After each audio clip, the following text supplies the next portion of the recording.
Okay, so just tell me your name and what it is that you do. My name is Ashlin GK, and I manage restaurants. What kind of leadership style do you think you have? I think I am very reasonable. I try to manage considering emotions and, how people are feeling and what they're dealing with on their day-to-day life, while also, maintaining professionalism. Do you think you're a pretty hands-on manager, or let people do their own work and come to you for help? I think there's a balance between that. I think you need to be hands-on to a certain point, but you have to let people make certain mistakes just grow. Okay, how have you dealt with your toughest personal challenge in the workplace? I think a lot of it is just experiencing the situation. Especially customer service, you deal with a lot of high intensity and, that's sometimes just flat out unreasonable people. It's just maintaining patience. So this maybe answers that question, but what do you think is the number one quality you try to maintain as a manager? Oh, patience, yes, definitely. But I think also just like understanding, your fingers. That's not perfect. Thank you. I think just understanding what people are going through and trying to work with people as best as possible, while also maintaining that professional relationship and really just keeping things going, but running smoothly and taking care of the people that work for you. You would say that that's a quality you maintain as a manager for your employees and the patrons that you take care of in the restaurant? Yeah, it's a different balance there, but across the board you want to have patience and understanding and treat everyone with respect. What are some daily challenges that you face as a manager in a restaurant? I think anyone who has ever been in a management position has probably faced a day of total chaos. So it's been very testing, and I think really it's just you have to kind of take everything one day at a time. They're all difficult in their own ways, but So tell me about a specific challenge that you faced as a manager that didn't work out as well as you hoped, and what you learned from the experience. Most of the most difficult things I've had to deal with have been technical, things that are pretty much out of your control, that you're relying on an additional outside party to handle, and you just have to kind of keep everyone calm. Those are probably the most intense. Maybe like POS systems, or if a credit card machine goes down. Right, yeah, anything back of house. I've had the kitchen flood, I've had hot water heaters go out, I've had credit card machines go down all in the same night. So, it's your hand. What have you learned from having to deal with all of these challenges that you faced?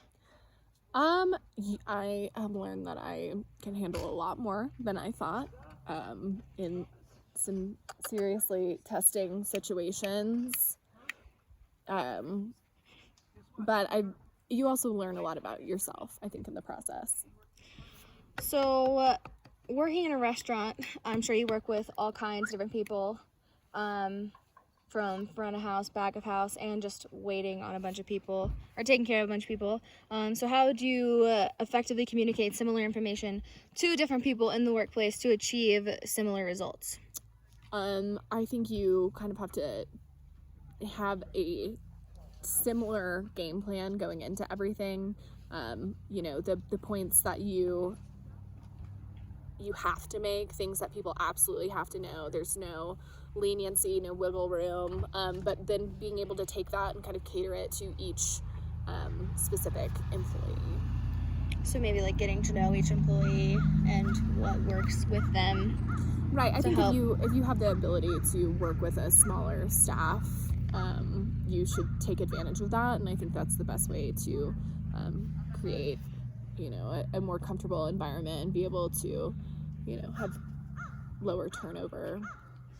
So, what kind of tactics do you use to motivate your employees? I think it's really just treating them like human beings and not like they are just there to, serve one specific purpose. I mean, we're all coexisting and I think if you can just be understanding and be there for them when they need it, but, also be critical and stern when you have to be. I'm sure it's not easy to motivate employees on really long days like Mother's Day or Valentine's Day or things like that. Right. Yeah, it definitely has its struggles, but I think knowing that, I've been in the same situation and you have a lot of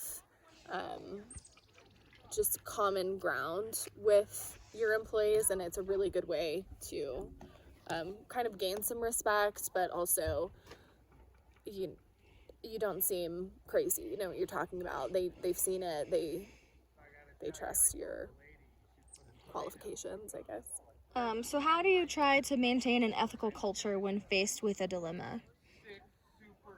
I think everyone is held to the same standards, and when it comes to ethical culture, there's not a whole lot of leniency there. You kind of have to lay those standards out in the beginning and just maintain it, and I think people respect that. What about an ethical dilemma when it comes to patrons? That's a different story. But I think, it's kind of the same thing. You have what you absolutely can't stand for, and then some things where you kind of have to explain that doesn't align with your company's values, while also, keeping them happy. It's a very fine line, but it's a lot of sweet talk, I think. So, obviously, there's a big pandemic right now, which has shut down a lot of restaurants. So, how has the pandemic affected your leadership and your job? Well, I personally haven't been working. I have, off and on a few weeks here and there, but it's been sporadic, and it's also been an opportunity to bring the staff together and, kind of bond on a different level. I think for my company, it's had some positive things when it comes to staff interaction. So, one last question. What advice would you give to people just entering the restaurant industry as managers, or who hope to be a manager of a restaurant, or, a corporate manager one day? You can't take things personally. I think you have to go in with thick skin and be able to kind of do your job and wash your hands of some of these. I mean, any customer service job, you just kind of have to realize that it's not personal. It's a really stressful environment. It's a very stressful environment, and you just have to kind of maintain your values, I guess, and your character. Okay, well, thank you. No problem.